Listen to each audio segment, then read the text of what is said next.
So, Madness Project Nexus has been out for over a month, and a small cell of YouTubers are just making long-form content on it, blasting through whole stories without really explaining how they're doing what it is that they do.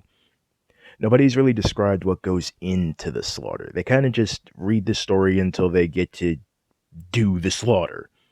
Which makes sense. That's what madness is. You know, it's action, it's chaos. It's some guy tearing through a facility, John Wick style, with guns, swords, grenades, knives, a screwdriver, a freaking shock sword called the Jacob Stabber, and his bare hands just because some peon unlocked the wrong back door to have their sig break at.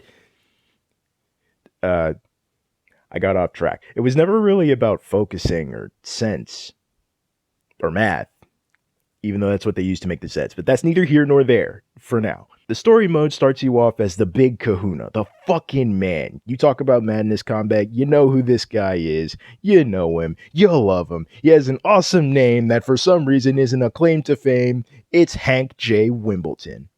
A man in a class all his own, putting this literal killing machine into your hands along with Deimos, a specced out techie who isn't shy about using your weapons against you, and Sanford, a heavy weapons expert usually noted by three things: his lower lip, his shotgun, and his meat hook, which in the actual canon he attached to a chain, rope, or super long retraction card holder, making it double as a sharp melee tool and a mid-ranged lob projectile that just, hooks into you.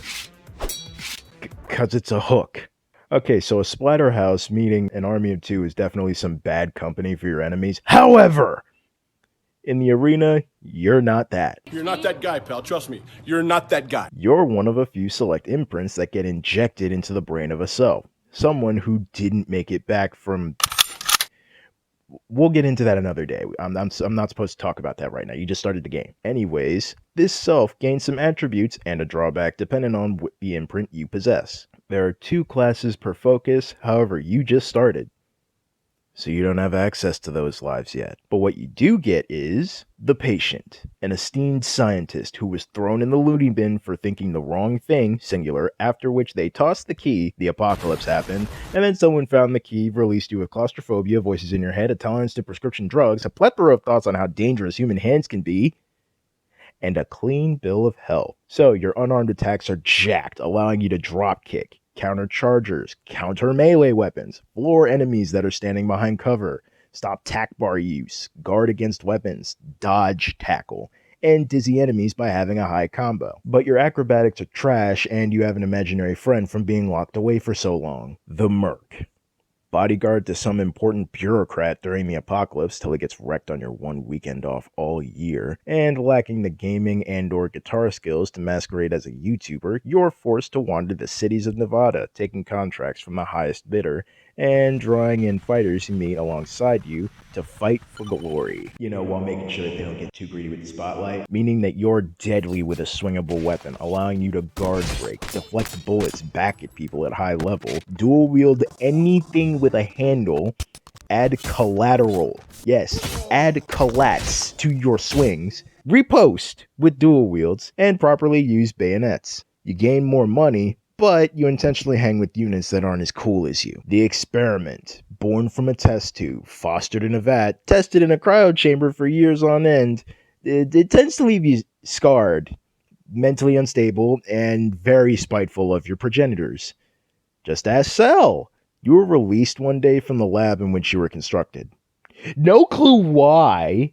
As a peak scientific revelation, you're able to sprint without taking more tack damage from gunfire, parkour over enemies, make Frank West proud, dodge better, tack better, arc shuriken, use boomerangs to the actual degree of being a frickin' boomerang, yeet big weapons. I'll explain throws, yeets, and raws later.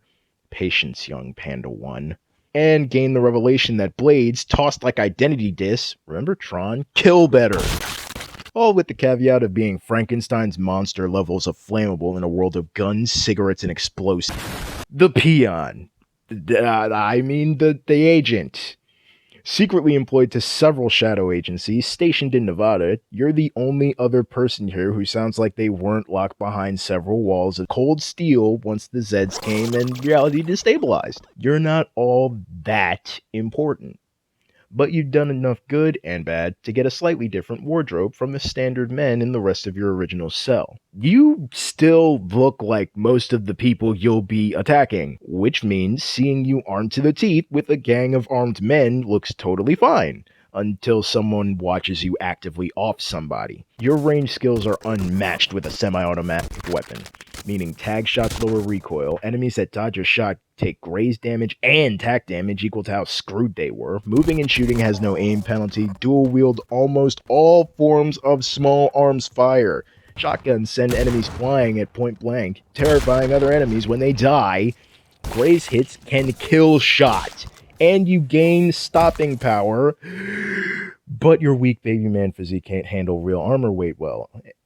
And come on, who chooses plated Kevlar over a George Armani 3-piece? Now that you know who you are, let's get into how you slaughter. Your XP is divided amongst 4 categories: unarmed, melee, acrobatics, and range. They gain... Remi! Huh? What's going on? We're imprinting you with a new pass so that we can... Yeah, we did that already. Oh. Then, I think this is a transition. Excuse me? If you already remember that, then that means that you separated that bit of the script to a different video. You've been here before. Remi. Huh. Well, I guess we can get right into the stops on the bus schedule are all story mode-esque missions. Well, except for the bank robbery. That's a payday meme. After you rescue this jolly old jerk-off here, you begin the real game mode.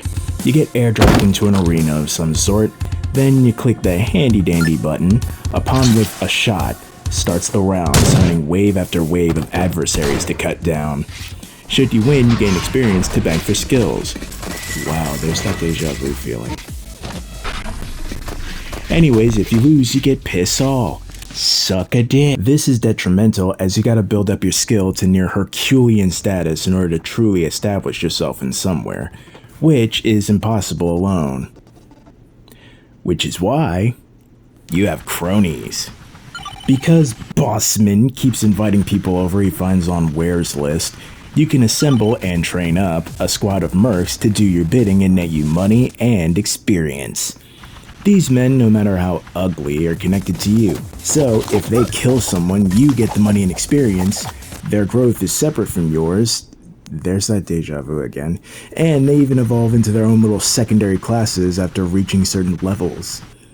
These men can be brought into missions depending on your tack prowess. As it grows, you can go from 1 gun-toting crony to 5 fully armed palookas who just want to have a talk with you about your car's extended warranty. Of course, you do have to do some things on your own in the beginning, but most of the arena combat is with your little team. You go from arena to arena with your boys, wreaking havoc amongst the various settings for cash, equipment, and other things from benefactors. While every so often a story mission prompts you to set out on your own to get some supplies from someone, or just talk to them. Now after fighting, slashing, diving, and shooting for a while, you keep hearing about enmeshing the mandatuses, whatever that means. TBH, I'm just here for the business and cash. What? Switching time again, I guess. Why do we have to keep doing this? Not sure yet. So, what's next for you? Think I'm gonna herd some sheeple for a bit, you know? Steal your look? What about you, hon? Think I'm gonna bank this and get some answers from 2B. Who? You'll get nosy soon enough. And you'll ask around for yourself. Wait, Remi, gonna go try this whole 4th wall break thing out. Ask about what? Where?